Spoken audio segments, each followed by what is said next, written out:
waist reduction. So again, to kind of answer this question, first and foremost, diet is the largest thing. Everyone's waist is way smaller, myself included, when I'm always dieted down. I don't have narrow hips, that's actually true. But relative to where my hips are at, my waist comes in pretty damn small.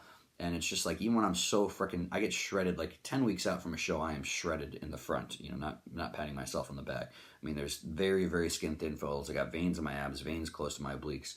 But I still keep a ton in my lower back until I'm literally like 3 weeks out.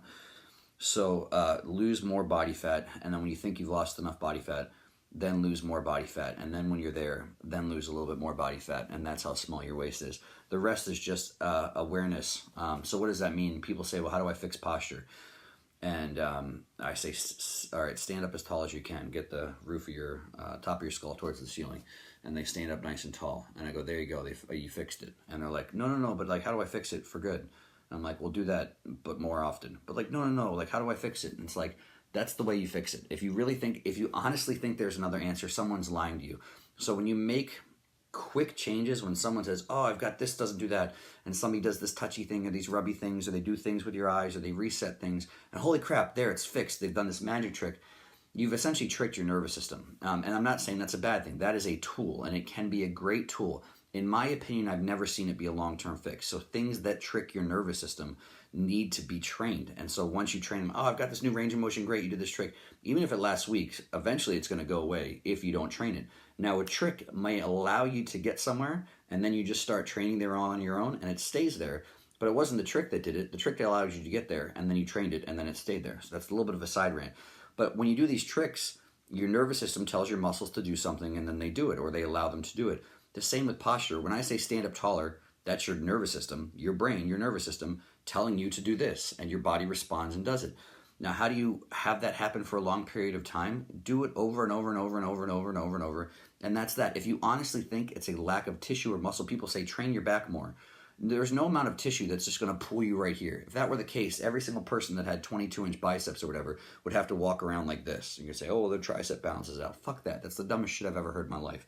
There's no one that's put on enough tissue that it locks a joint in a shortened position. So just like your pecs, if you get huge pecs, you're not going to be locked in this position. Or if you get huge delts, you're going to be locked in this position. No one ever has gotten the most massive delts on the world. Whoever has the biggest, strongest delts on the planet has never ended up walking around like this. It's never happened in the history of the world. So everyone's saying that you can train your upper back and that's going to pull you here. It's the dumbest shit I've ever heard in my life. That's a little bit of a rant. So maybe training it often, because you're going there often, you're spending time there often, you just get used to your brain telling you to do this. And then when you leave the gym, you're a little bit more aware of that. So you tell your brain tells your body to do this more. And that's how people slowly correct things. What does this have to do with your waist? It's the same thing. Train those muscles. Train them often, gain awareness of it, and do it all the time. And I'm as guilty of this all the time. When you're in contest prep, your waist, so there's a 10 out of 10, there's muscles that make your waist go like this. So whether it's a combination of rectus abdominis, TVA, internal external obliques, some function with your diaphragm moving around as well too, pelvic floor, there's muscles that make your waist go like this. So one, you train the shit out of them the same as anything else. So do your vacuums, train those muscles, get good at contract them as far as you can at the end ranges, push them, hold them there. You know, at first you can only hold it for 5 seconds, you only hold the vacuum for 3 seconds, then work on 4 seconds, 5 seconds. So train that the same as you train everything else. And then the rest is awareness. So meaning, if that 10 out of 10 is as hard as you can contract it, when you're in contest prep, this is great all the time, but at least it is a rule for contest prep, you're walking around with those muscles at a 3 out of 10 all the time. And that's no joke. I mean, that's when, like, honestly, when I hit puberty and I started to go to the beach and I first had a muscle that big, whenever was concerned any female could ever see me with my shirt off, I would walk around keeping my abs tight. And guess what? It made my waist look smaller, my abs look tight.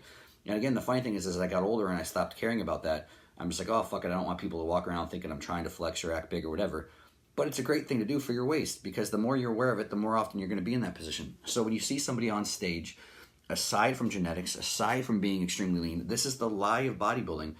You think that people that are really, really good at it is because they're trained it. It's a trained muscle. It's a trained thing. They get, the second they walk out on stage, they're aware of keeping it tight, not just when they're posing, and they never let it out and relax. And I swear to God, there are so many bodybuilders that are so lazy at this shit. Because honestly, if you've been given something, you don't work for it.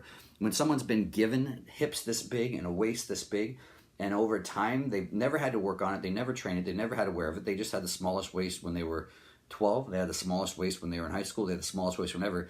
And then over time, they add 80 pounds to their physique. And as a result of food, maybe drugs, maybe just more tissue in the midsection, things slowly start pushing that waist out. And so some of the guys with the best genetics for waist are the guys that walk around on stage and I can tell are putting no time or effort into trying to keep their waist smaller on stage. So that's the lie. You look at someone like Lee Labrada, it's the best example that I can think of. And there's guys today, of course. But there's guys like Lee Labrada, you would watch him pose. He'd do 4 minutes of posing. Anytime he was on stage, you would never see his waist stick out. You would never see his belly button stick out an inch. Now, did he have some small hips and a small waist from a genetic standpoint? Of course. But so did fucking everybody else on the stage at that point in time. So does almost everybody at the Olympia level. These guys have small hips and small waists. If they get blown out, it's not just drugs. There's been a shift in people not putting a focus on that as much. I guarantee Lee Labrada, we all know that he did put in a crazy amount of time to posing and flexing. That was practicing. And that's that he just got good awareness and gained control of that. So when the second he would go out on stage, any single judge could ever see him. He probably held it like this because he practiced so much the rest of his life as well too. But he'd walk out on stage and his waist never came out half an inch, ever, because he was intentionally keeping it there. So that's a little bit of a rant, but you get a long-ass answer, which in my opinion is a very good answer because it's the right answer.